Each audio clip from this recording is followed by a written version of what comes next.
आज हम एक ऐसी कहानी की गहराई में उतरने वाले हैं जो जितनी सीधी लगती है असल में उतनी ही गहरी और दिल को छू लेने वाली है।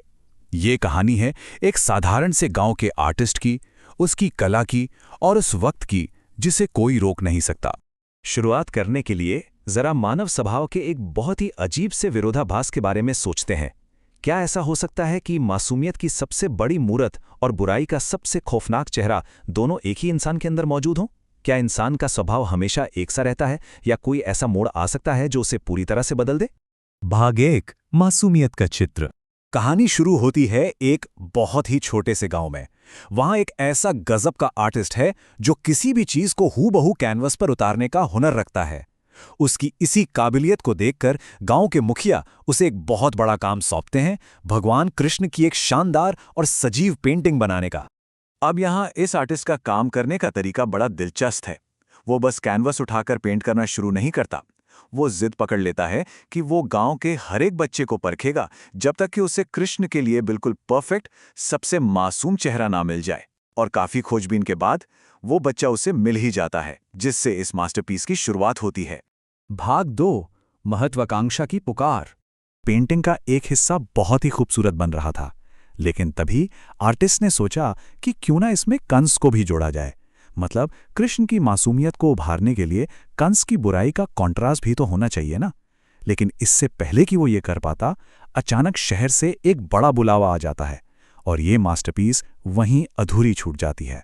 और बस देखते ही देखते सालों गुजर जाते हैं। एक छोटा सा लोकल आर्टिस्ट अब दशकों तक दुनिया भर में घूमता है और एक बेहद कामयाब रईस इंसान बन जाता है। इस पूरी सफलता और भागदौड़ के बीच एक लंबा अरसा बीत जाता है। भाग 3, कलाकृति की ओर वापसी। सालों बाद दुनिया भर की शोहरत और दौलत कमाने के बाद वो आर्टिस्ट वापस उसी गांव के मंदिर में लौटता है और वहां उसे क्या मिलता है? वही पुरानी पेंटिंग जालों के बीच, ठीक उसी जगह और उसी हाल में अधूरी रखी हुई।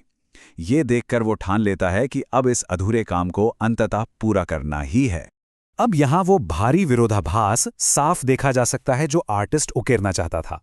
कैनवास की एक तरफ वो पूरी हो चुकी शांत, पवित्र और दिव्य मासूमियत है, और दूसरी तरफ एक खालीपन जिसे पूरा होने के लिए घनघोर अंधकार और बुराई की कमी खल रही है। भाग 4, खलनायक का चेहरा।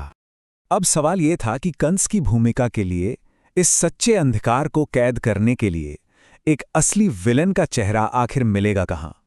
ऐसा कौन सा माहौल है जो एक परम खलनायक को जन्म देता है? बुराई के उस असली प्रतीक की तलाश में वो आर्टिस्ट मंदिर की शांति छोड़कर निकल पड़ता है और पहुंचता है सीधे पास की एक जेल की कठोर वास्तविकता के भीतर, क्योंकि उसे लगता है कि जिंदगी की ठोकरों से कठोर हुए चेहरे वहीं मिल सकते हैं।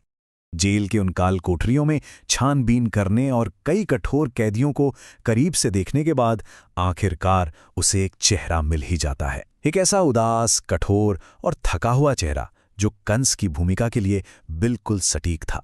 और इसी चेहरे को आधार बनाकर वो अंततः अपनी वो सालों पुरानी पेंटिंग पूरी कर लेता है। भाग 5, समय का दर्पण। जब वो आर्टिस्ट अपनी पूरी हो चुकी पेंटिंग उस कैदी को दिखाता है तो कुछ ऐसा होता है जिसकी किसी ने उम्मीद नहीं की थी। पेंटिंग देखते ही वो कैदी अचानक भावनाओं से भर जाता है और उस कैनवस के सामने फूट फूट कर रोने लगता है। कैदी के रोने का कारण उसकी एक बात बयां कर देती है। वो टूटे हुए स्वर में कुछ ऐसा कहता है जो रोंगटे खड़े कर देता है। वो कहता है, जब मैं बच्चा था तो आपने मुझे कृष्ण के रूप में बनाया था और आज आपने मेरा ही चित्र कंस के रूप में बनाया है। ये एक ऐसा सच था जो दिल दहला देता है। समय के बीतने ने उस गांव के सबसे पवित्र और मासूम बच्चे को उसी गांव के सबसे खूंखार अपराधी में बदल दिया था। वो भगवान जैसा बच्चा और वो कठोर कैदी कोई और नहीं बल्कि एक ही इंसान था। असल में ये पूरी कहानी एक आईने की तरह है। ये दिखाती है कि मासूमियत कितनी नाजुक होती है और कैसे दशकों का वक्त और जिंदगी की ठोकरें किसी भी इंसान का रास्ता और यहां तक कि उसकी आत्मा को भी पूरी तरह से बदल कर रख सकती हैं। तो अंत में एक बड़ा सवाल पीछे रह जाता है, इंसान को इतने गहरे स्तर पर बदलता कौन है? ये कहानी हमें सोचने पर मजबूर कर देती है कि पवित्रता और बुराई के बीच की लकीर असल में कितनी बारीक है।